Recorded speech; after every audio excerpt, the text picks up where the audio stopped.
It's a privilege to be opening the Hortus festival with this session on what is probably the elephant in the room, which we try to invisibilize. We pretend it's not there. At least much of the world does that. What is happening now in what we call West Asia, particularly in Gaza. And we are very, very privileged to have with us the Palestinian ambassador to India, His Excellency Mr. Abdullah Muhammad Abu Shawesh, who's come from Delhi to be with us this morning. The subject of our theme, or the title of the theme as sent to me is interesting, and so I'll just recite it. It says, Gaza, law, memory, resistance, and the geography of injustice. It's interesting because it's useful to interrogate each of these terms. Law. What is happening in Gaza is anything but lawful. It's a defiance of all law, international law, of resolutions by the United Nations, of any sense of international justice, humaneness, of fraternity, and so on. Memory. Yes? Memory. I come fresh from a campaign we have just run in Kerala under the auspices of the Chinta Ravi Foundation, where in every district of Kerala, we held meetings in public squares where the people of the district gathered together and recited the names of just the children killed in Gaza over the last 2 years. Just the children. And that's 20,000 children just over the last 2 years in Israeli bombings.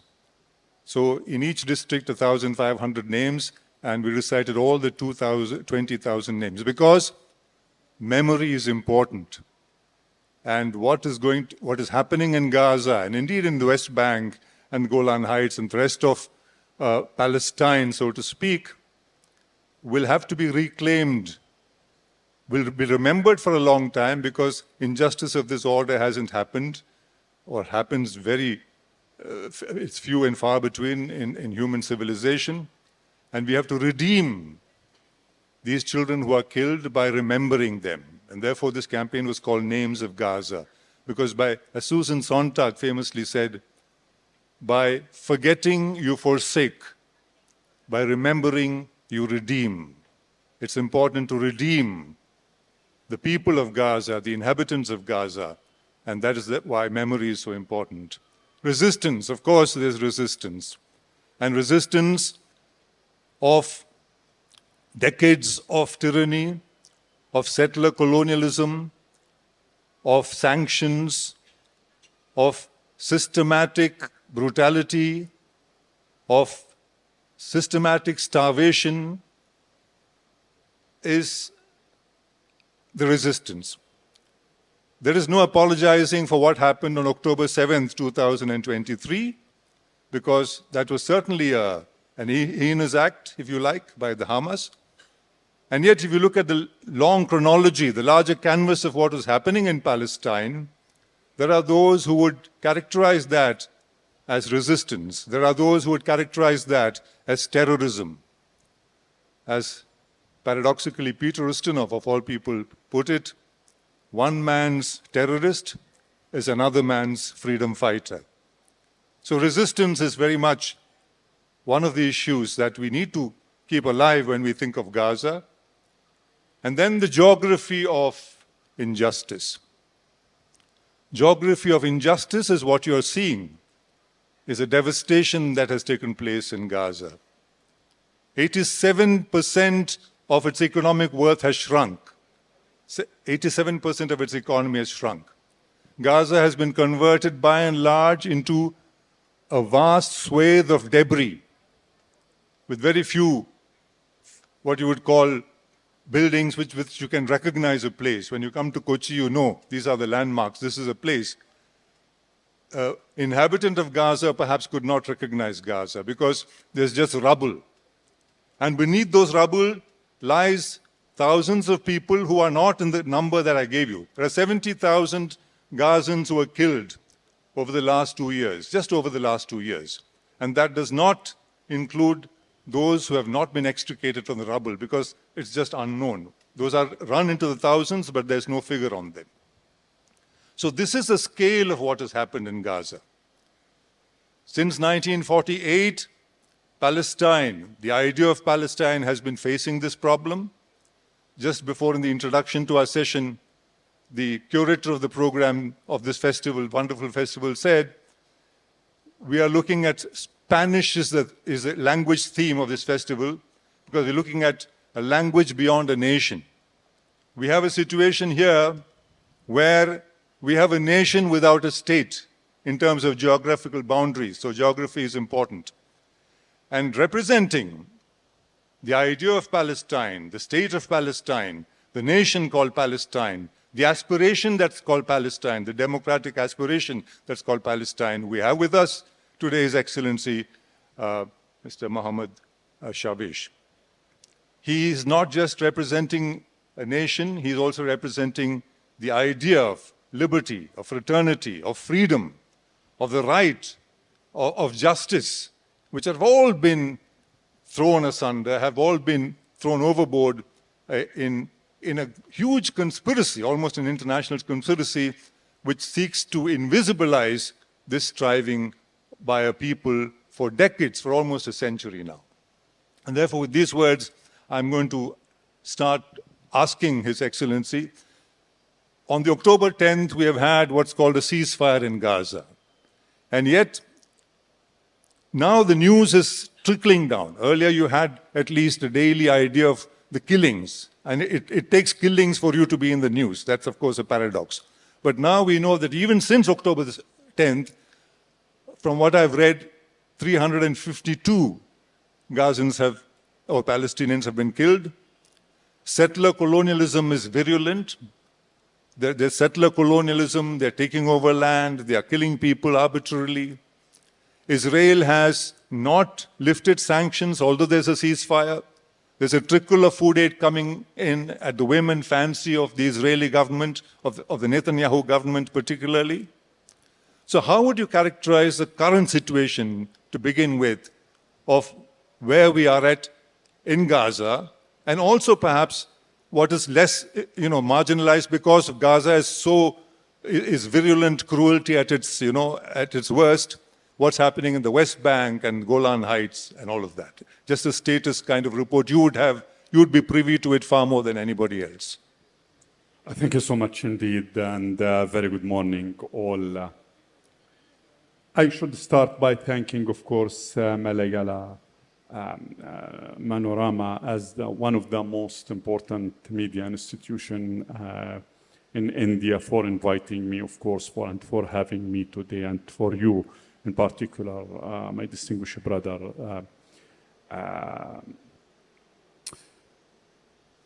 But two things I would like to shed light on it, because you make a very important and very significant introduction. No, our misery was not started only in 1948, and this should take me a bit 108 years ago, November 2nd, 1917, when the United Kingdom, and needless to remind you all here in India of the United Kingdom at that time.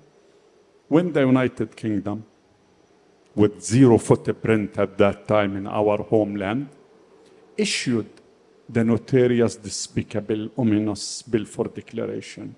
In this declaration, November 2nd, 1917, the one who did not own any single square centimeter in our land, pledged, offered, and gifted our homeland, Palestine, to the Khazarian Jew. This is the exact day that the United Kingdom again sowed the seed for all the misery that we, the Palestinians, face today, and the Middle East at large. The other issue when it came to the ceasefire, unfortunately, I have no other option except to tell you all that just 4 days ago, the Israeli occupation killed 14 persons of my Abu Shawesh family in a Nusayrat camp in Gaza. 14 persons. Two families was wiped out. Utterly, completely wiped out. This is the case. And when it came to ceasefire, yes, there is a declaration of the ceasefire, but ceasefire have two words, cease and fire. You cease, and Israel will fire. And this is the exact situation right now. And when it came also to the ceasefire, and as a media, you all aware that wording have a meaning. When we talk about ceasefire, this gave an impression that there are two armies fighting against each other. Likewise, when we talk about disarming and all of this stuff, which is not the situation. Any one of you saw a Palestinian army is fighting against the army that is ranked in a 15 worldwide. The army is fully supported by the vast majority of the Western country. On top of that, and I'm not revealing a secret, the United States of America. 2 years and 3 days, this war launched on Gaza, not in Gaza, with the different type of new moderate weapons on area that 365 square kilometer. It trapped in this area 2.3 million human beings, the most dense area worldwide. They tested a lot of new even weapons. And during this war, we witnessed as a Palestinian, as an international community, how we had endured two types of wars. The physical one that claimed so far 70,000, and all of them innocent people. And because when we say innocent, because all the names is there. Just could Israel figure out one or two or tens of those names to say that, no, this is a militant people. All the names is there. Yet Israel did not told us any single name that they claimed that one of those 70,000. And the other type of war that we endured is the media war. Let me remind myself and you all, at the very beginning of the word tunnel, Hamas, tunnel. It was utterly removed after the first 1 and maximum 2 months of the war. Anyone remember the word tunnel from all of you? It was utterly removed. Because how come they will justify the killing of the people in the service while the militant group in the tunnels say so they utterly removed the word tunnels from the discourse. And this is by the complicit media, the Western complicit media. And when we say as a Palestinian complicit, Western complicit media, I'm pretty sure that you know that it's complicit. And if it is not complicit, I can assure you it's complicit media.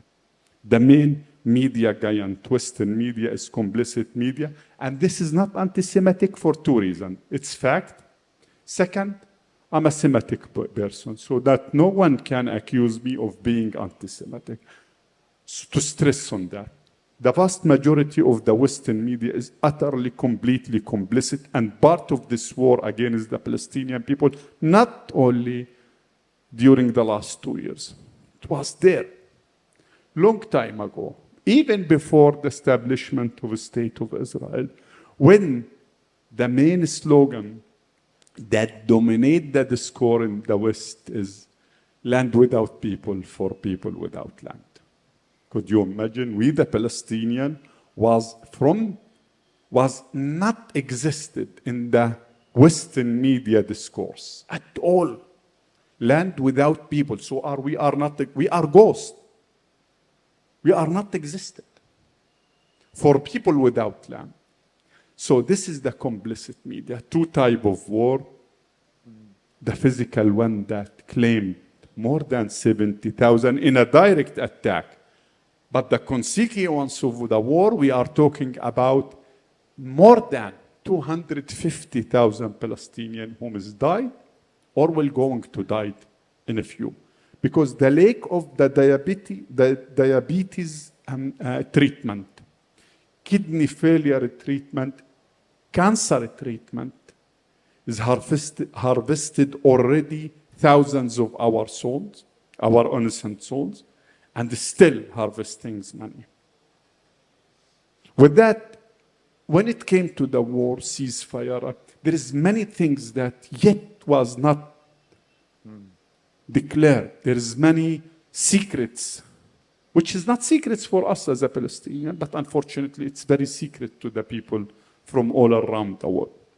Was not revealed. And another pillar, as if the galaxy, the planet Earth, was started in October 7th, especially for the new generation. Two schools of thought. When it came to October 7th, the rational school of thought and the Zionist school of thought.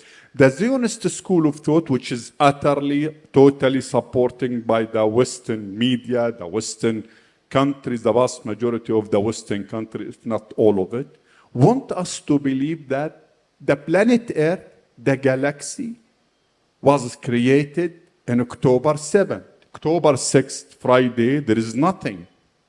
Everything was calm. When we went to sleep, there is no occupation, there is no Nakba, there is no Palestinian killed, there is no settlement, there is a peace in the area. Then, 6:30 at the morning, something happened, and this is the starting point. Zionist school of thought that we should not accept it. There is an rational school of thought which utterly, totally, I represented it, and you, of course, which is saying that any problem you want to tackle it, to analyze it, you should go to the root of it, which we call it in business and economic root symptom analysis. There is a root to this, and I already shed light on this root, which is again United Kingdom issuing of the despicable, notorious, ominous Balfour Declaration.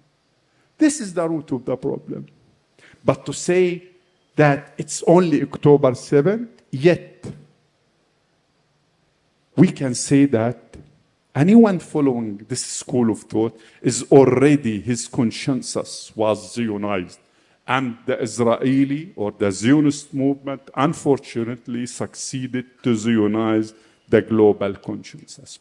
One of our moral duty as a human being is how to de-Zionize the global consciousness. And this is not in favor of the Palestinian, this is in favor of our human, one shared human future.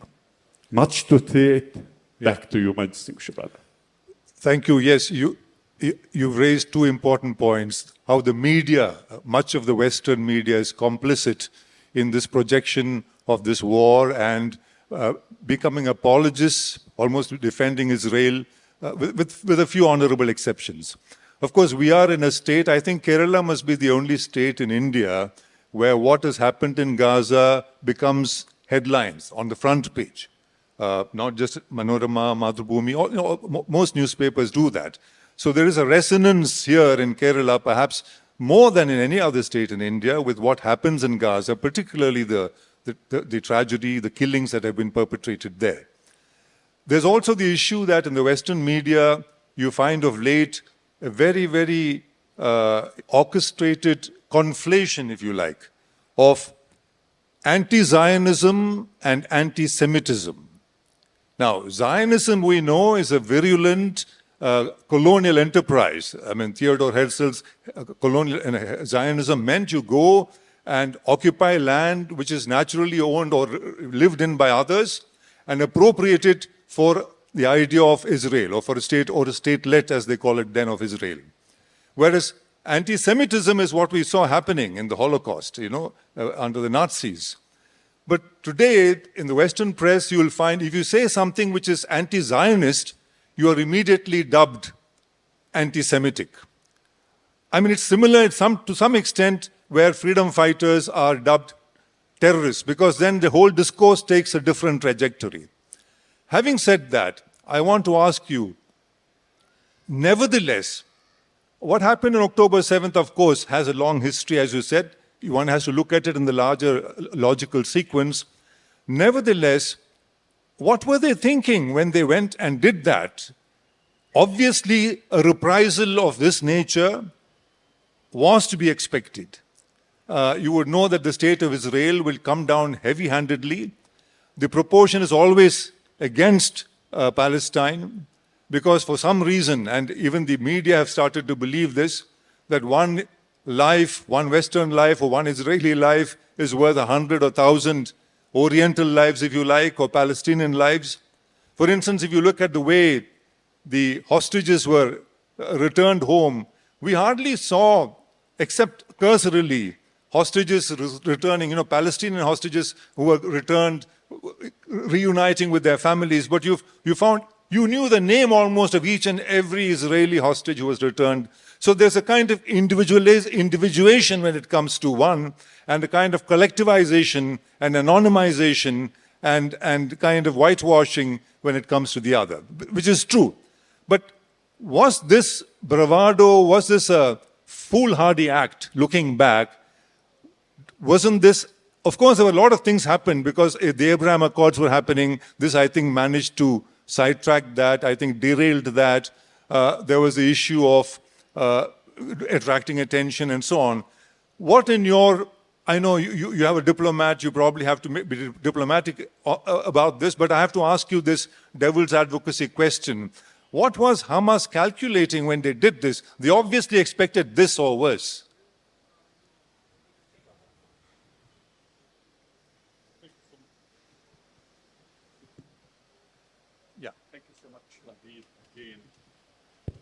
Thank you so much indeed again. You should light in many issues, and because it's very important to strengthen part of these, then back to your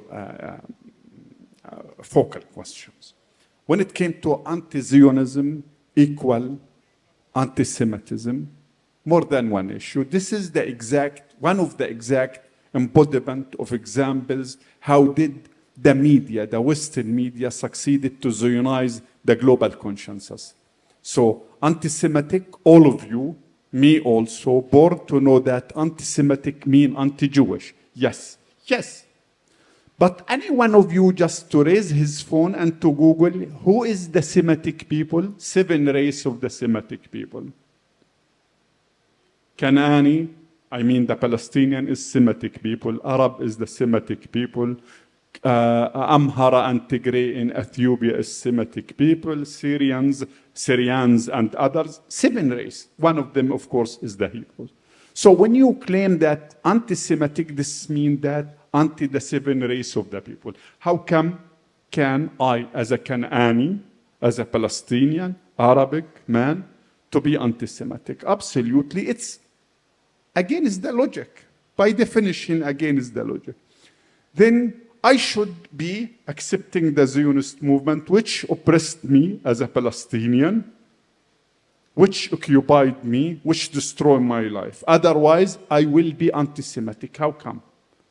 It's against the logic. But again, they succeeded to Zionize the global consciousness. We need sometimes just to Google all of this information. So anti-Semitic is something they created it, and the one who created this by default, for your knowledge, is a German journalist man in 1897, something like this, to describe the discrimination, the European discrimination against the Khazarian Jew. It's not ours. It's a phenomenon that was not founded even in the Middle East itself. But again, when it came to October 7th and hostages and all of these issues, again, the media was highlighting the hostages. For every one of you, the hostages is mean the 251 Israeli that had been taken hostages, unfortunately, of course, at the very beginning of the war. But anyone know that how many Palestinian hostages in the Israeli jail, concentration camp, military camps? Thousands of Palestinians. Anyone know about them? No. Because the media will just focus on the 251, then it became lastly the 20 person. And how many? One had been died in the hostages in Gaza. The media was, and their corpse, of course they should be returned to their homes.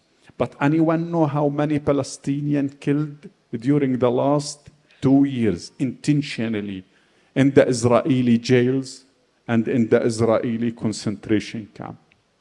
Yet, no one know about this again because the complicit Western media did not shed light on it. So, yes, there is a hostages, but there is more than 10,000 Palestinian hostages in the Israeli occupation camp. Just yesterday, 5 of the Israeli NGOs, human rights, issued a very significant report saying that all of them, without any exceptional, is enduring ill treatment and subject to ill treatment and sexual harassment also. Part of those had been raped in front of the camera. Do you know that? No, because again, the media did not shed light on it. Yeah. Back again, when it came to the Hamas miscalculated. And let me just back to your history as Indian people. 80 or 90 years, 100 years ago, you, the Indian people, have 2 schools of thought how to become a free people. Gandhi school of thought, which is fully peaceful movement, resistance movement, and the great Mirtar Bhagat Singh school of thought. Yes. Yes, it's fact. We have those 2 schools of thought. President Abbas, PLO, the Palestinian Authority, adopted the great Mahatma Gandhi school of thought. We are choose to a peaceful resistance. But how did we choose the peaceful resistance? When we signed Oslo Accord 33 years ago, in Oslo Accord, and I want you to know that in Oslo Accord we accept to build our state in only 22% of our historical land. Let me repeat it. In Oslo Accord, we accepted to build our state of Palestine, in only 22% of our historical land. When I say our historical land, Palestine, from the river to the sea, up to 1948, 94% of this land, we still have our title deeds, official title deeds that we own it.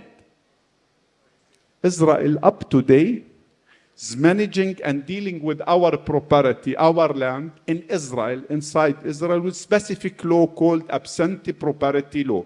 Google it.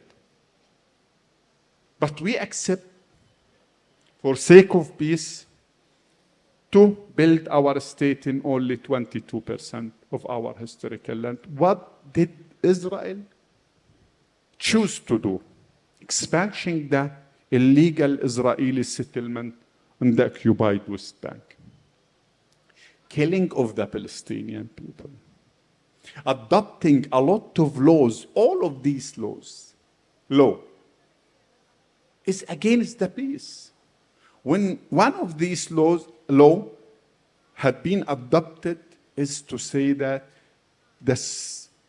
between the river to the sea, it's the Arts of Israel, the land of Israel, and the only people whom have the sovereignty right over it is the Jewish people. Even in West Bank, we did not have a sovereignty right. Even for my flat in Ramallah, I did not have so according to the law, this is not our word, according to their law. Yep. This is how it's Israel. When we sacrificed and accepted 22% of to build our state, and I mentioned one law out of 100 of law, and of course not only law, and military measures and military orders that is guiding our life in West Bank and Gaza.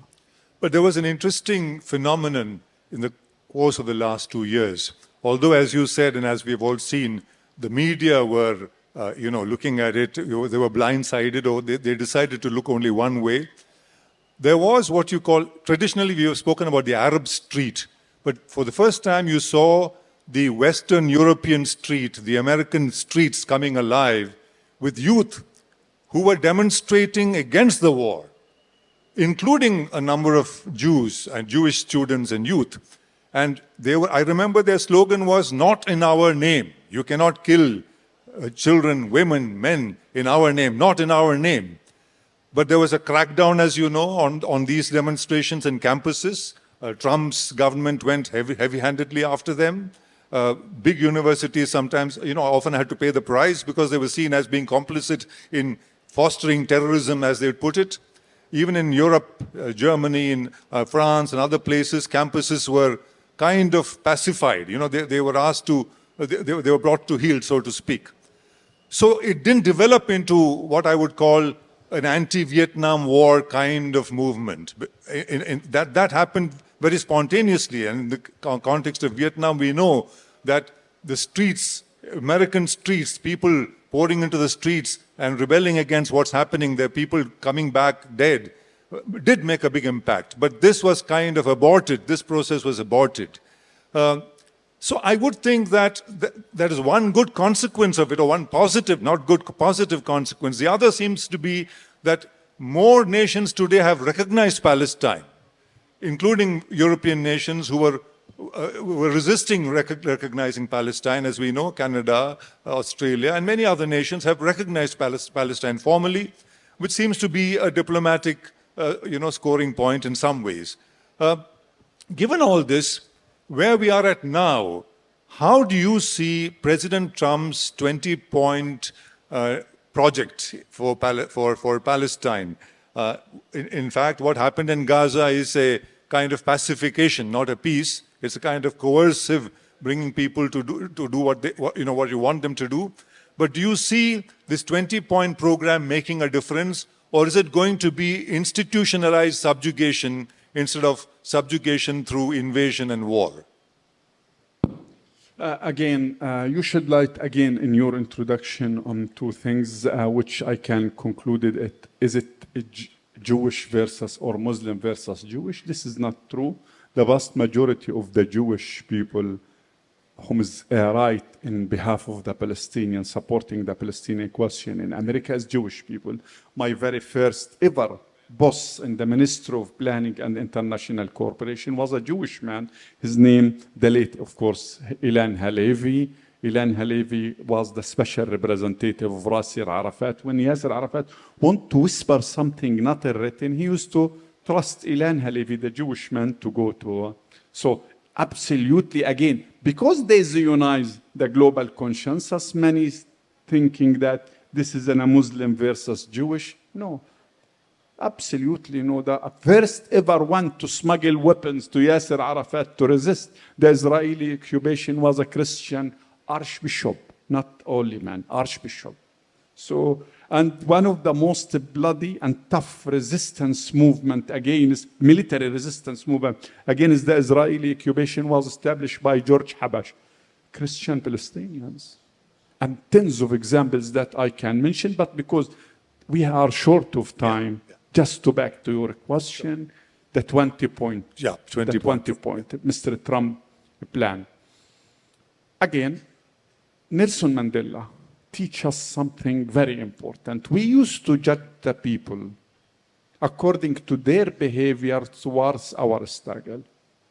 And if we're going to judge, if you, anyone, not me, going to judge the American behaviors towards our struggle, not only yesterday, long time ago, it's absolutely the ultimate supporter or the godfather of the Israeli occupation. I'm not revealing a secret. This is the fact. During the last 2 years just, America used the veto 6 times just to make sure this is unslaughtering campaign is to continue on Gaza, or the war on Gaza is to continue. So when we were going to judge at the macro level the American role, no, it's part of the Israeli occupation. This is not, I'm not revealing a secret. This is the fact. $30.7 billion was the support, the military and financial support that Israel received during the last 2 years from the Americans themselves. When it came to the 20 point, we have a lot of legitimate concerns, even on the recent United Nations Security Council resolution 2823. We have a lot of legitimate concern about it. But we endorse it because this is the only issue on the table. When we endorse, as a Palestinian Liberation Organization, President Abbas, Palestinian Authority, endorsed the comprehensive plan to end the conflict in Gaza, which is not peace plan. It is exactly in the comprehensive plan to end the conflict in Gaza, which is nothing related to the peace, nothing related to the international law, nothing related to the adopted resolution and all of this stuff.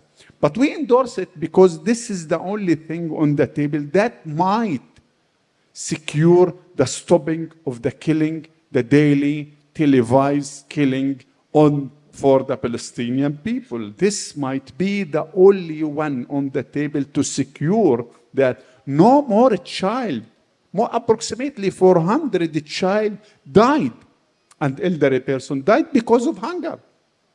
In Gaza, this is fact. This is not our wording. This is the United Nations, different entity, human rights entity, and they are talking about the dying of the people. My family there in Gaza, no one in Gaza, no exceptional, did not lose part of his weight, 10% to 15% of his weight during the last 2 years. Fact, my family is used to go to sleep with an empty stomach. This is fact. So that when we endured it, when we endorsed it, when we accepted it, and we welcomed it, because we want to make sure that no more child will going to die because they are hungry. And also, because no more amputation for the legs will going to conducted without anesthesia. And this is fact, and we have videos to that. Many of the surgery was conducted without anesthesia. Gaza will have 0 tablet of the painkiller for many months. Fact. So we endorse it because this is the only thing. But is it the one that can bring the peace? Is it the one that can stop the carnage? Absolutely not. The carnage is there. Israel, when we talk about ceasefire, 2 words, cease and fire. You cease and I will fire. This is the exact issue, please. Very quickly, just one supplement there. One of the conditions which seems to be very intractable is, will the Hamas disarm? Very quickly, what's your response? What's the meaning of disarm? According to the international law, when you say disarm, this means that you are talking about army with arsenals, heavy weapons, and all of this stuff. Do we have tanks? Do we have this type of army tools? I mean, tanks, aircraft, and This is another, a very ambiguous wording. Disarming mean that there is an army, chemical weapons, nuclear weapons, arsenals, and all of this stuff. We are not having it, but again, media is a place. What's the meaning of disarming? Hamas, yes, this is our request as a Palestinian National Authority. We used to call for one law, one security force, and one weapons. The one who stands against it is the fugitive from justice, the Israeli Prime Minister, Benjamin Netanyahu. And this is not our word. This is the Israeli word. This is not our word. The one who refused to demilitarize Hamas, so to speak. The one who financed Hamas. And this is not secret. You can also Google it. The Qatarian money used to come to Hamas, to Gaza, by bags, by the full permission of the fugitive from justice, the Israeli Prime Minister. Right. But again, the media will not give us, and did not give us, unfortunately, the ability to tell our story. Not more than that. Fact is there. We are looking for, again, just to make the story short, on October 7th, we should all call for an independent international investigation or fact-finding mission to come to investigate what happened before October 7th. I mean, why? What happened on October 7th?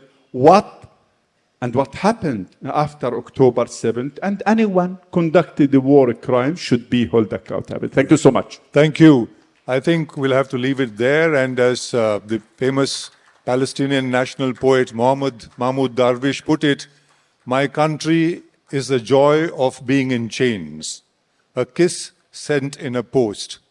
All I want from the country that massacred me is my mother's handkerchief and reasons for a new death. They are running out of reasons. Thank you very much.